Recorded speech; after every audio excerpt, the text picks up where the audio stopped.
আসসালামু আলাইকুম, কি অবস্থা সবার? সবাই কেমন আছেন? সো গাইস, আজকে ভৈরবের উদ্দেশ্যে রওনা দিছি। যে অনেক দিন ধরেই কোথাও যাওয়া হচ্ছিল না, তাই আজকে ভৈরবের উদ্দেশ্যে রওনা দিলাম। আজকে ট্রেন দিয়ে ভৈরব যাব, ভৈরব হয়ে আশুগঞ্জ যাব, আশুগঞ্জ থেকে আমরা মেঘনা নদীর পার যাব। তো আজকে জার্নি করব ট্রেন দিয়ে, আশা করি আপনারা সাথেই থাকবেন আর আমাদের ট্রেনের জার্নিটা এনজয় করবেন। আজকে সব কিছু শেয়ার করব, ট্রেনের জার্নি, ট্রেন দিয়ে আশুগঞ্জ গেলে কীভাবে যেতে হবে, ট্রেন কতক্ষণ লাগবে, কী আছে দেখার মতো, সব কিছু আজকে শেয়ার করবো আপনাদের সাথে। সো সাথেই থাকবেন, ধন্যবাদ সবাইকে। সো গাইজ, আমরা অনেক সকালে উঠছি, ওইটা আমরা ভাবছি যে ট্রেন 8টা বাজে চলে আসবে, তো এসে দেখি যে ট্রেন আসবে 10:45টায়। তো আমরা এই জায়গায় এখন 2 ঘন্টা ওয়েট করবো ট্রেনের জন্য। তো 2 ঘন্টা ওয়েট করে কি করব, এখন আমরা ভাবলাম যে নাস্তাটা করে ফেলি আমরা। তো এখন নাস্তা করে এসে তারপর আপনাদের কাছে আসবো, আবার ভিডিও নিব আর কি আছে মোবাইল স্টেশনে আবার দেখাবো।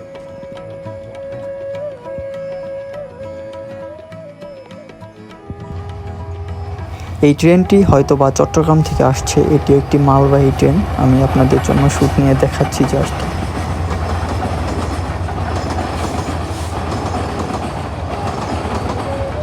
সো গাইস, দেখতে পারতেছেন যে ট্রেনের জন্য ওয়েট করতে করতে সবাই অনেক বোরিং ফিল করতেছে।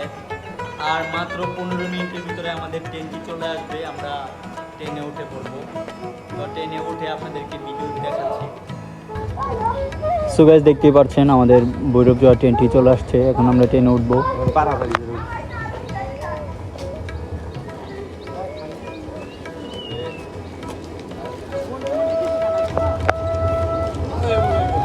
লোকজন হাঁটি হাঁটি পা করে চলে যাচ্ছে সামনের দিকে।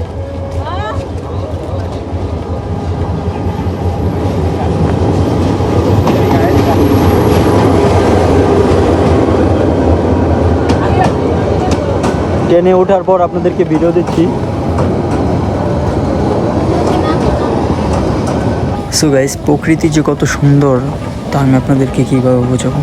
আমাকে প্রকৃতি বারবার ডাকছে আর আমি প্রকৃতির প্রেমে পড়ে যাচ্ছি। সো গাইস, দেখতেই পারছেন যে আমি ট্রেনের জানালা দিয়ে আপনাদেরকে কিছু প্রাকৃতিক দৃশ্য দেখানোর চেষ্টা করছি।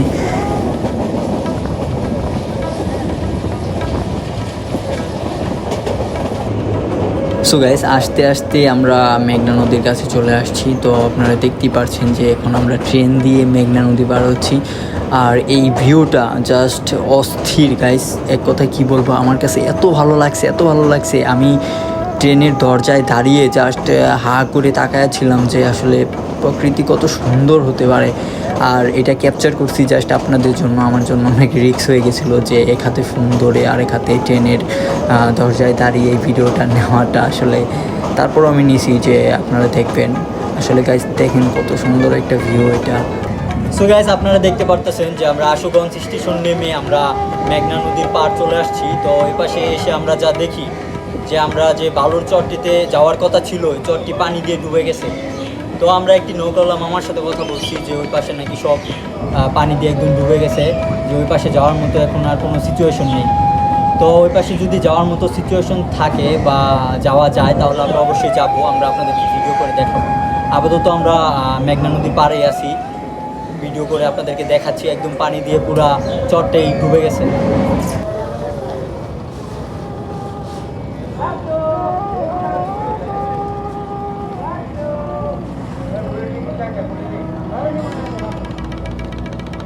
সো গাইস, দুঃখের সাথে বলতে হচ্ছে যে আমরা যেই বালুর চরটা ঘুরতে আসছিলাম, দেখতে আসছিলাম, তা দেখতেই পারছেন যে একদম পানি দিয়ে পুরো তলিয়ে গেছে। তো আমরা ওই চরে আর যেতে পারলাম না। আমরা নৌকাওয়ালা মামার সাথে কথা বলছিলাম, তো উনি বললো যে ওই চরে নাকি একটু আর স্পেস নাই ঘোরার মতো, তাই আর ওই পাশে যেতে পারলাম না, তাই এই পাশ থেকেই দেখতেছি। সো গাইস, দেখতে পারতেছেন যে এটি একটি লঞ্চ ঘাট। এখানে এসে অনেক লঞ্চ দাঁড়ায়, নৌকা দাঁড়ায়। এই জায়গা থেকে লোকজন নৌকাতে উঠে উঠে বিভিন্ন জায়গায় চলে যায়। তো দেখার মতো একটা দৃশ্য ছিল। সো গাইস, আপনারা দেখতে পাচ্ছেন যে এখানে কিছু লোকজন মাছ ধরা ট্রাই করছে।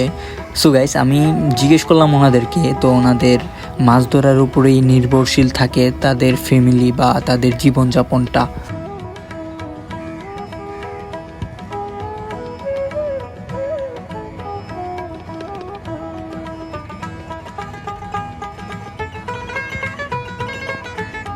সো গাইস, ওনারা অনেক রিস্ক নিয়ে অনেক ট্যালেন্ট খাটিয়ে মাছ ধরে থাকে। আপনারা দেখতে পাচ্ছেন যে এইভাবে সচরাচর নৌকার উপরে কেউ দাঁড়াতেই পারবে না।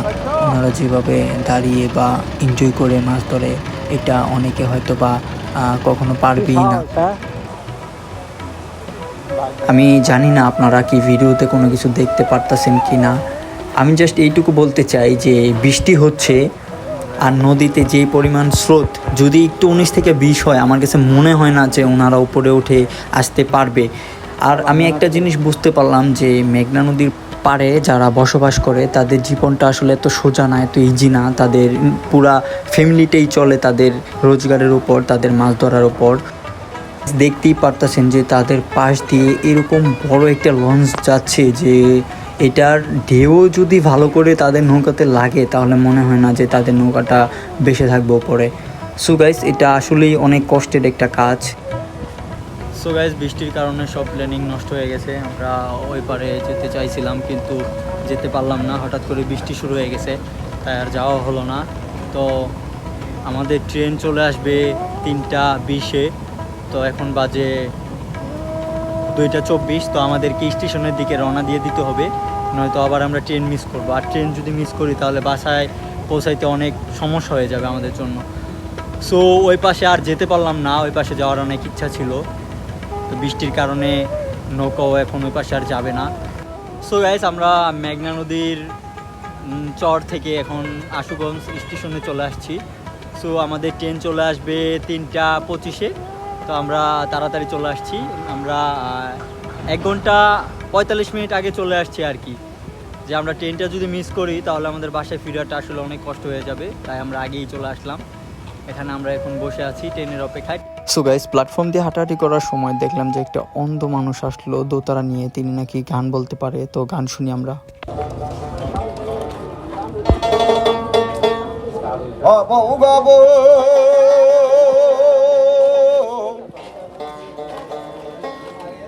মাটির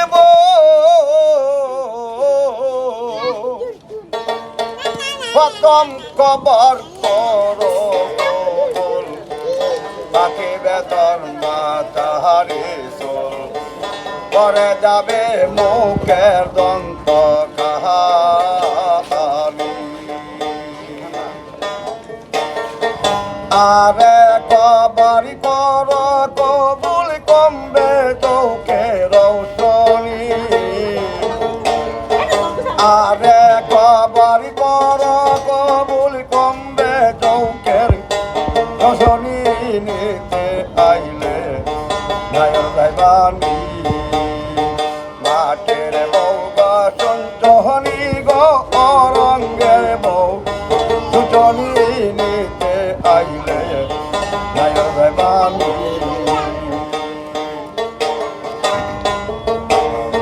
বউ গো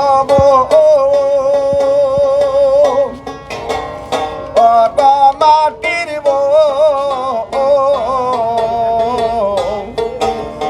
যেই ঘরেতে শুয়াইবে চরিত্রনাথ মাটির ঘরে, সেই খবর কি তোমরা জাননি?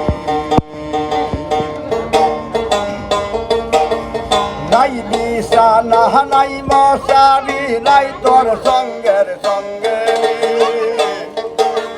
নাই বিছানা নাই মশারি নাই তোর সঙ্গের সঙ্গে।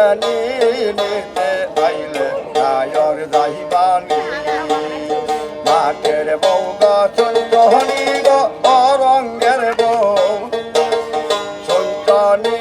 নিতে আইলে নায়র যাইবানি বউ গো মাটির বউ। সো গাইস, উনি একজন অন্ধ মানুষ হয়েও আমাদেরকে অনেক সুন্দরভাবে গানটি গিয়ে শুনিয়েছেন। আর আমি তার গানটি অনেক মনোযোগ করে শুনছিলাম, কারণ আমার একজনের কথা মনে পড়ে গিয়েছিল। যাই হোক, এই জামানাতে এসে এরকমভাবে দোতারা দিয়ে গান গিয়ে শোনানোটা আসলেই অনেক গভীরের একটা ব্যাপার স্যাপার। সো গাইস আসার সময় আমি টিটিকে অনেক রিকোয়েস্ট করে আমার সিটটা জানালার পাশে নিলাম। তো জানালার পাশে নেওয়ার পর আমি জাস্ট বাইরের দিকে একটু উঁকি মেরে দেখি যে আসলে কত সুন্দর একটা দৃশ্য। তারপর আমি ফোনটা বের করে জাস্ট রেকর্ড দেওয়া শুরু করলাম আর আপনাদেরকে দেখানোর সুযোগ করে দিলাম। সো গাইস সবাই অনেক টায়ার্ড আর আমার ফোনেও বেশি চার্জ নেই, হয়তো বা আর শ্যুট দিতে পারবো না। দেখা হবে নেক্সট কোনো ব্লগে। সবাই ভালো থাকবেন, সুস্থ থাকবেন আর নিচে নামাজ পড়বেন, অন্যকে নামাজের প্রতি আগ্রহ করবেন। ভালো লাগলে আমার পেজটি ফলো করবেন।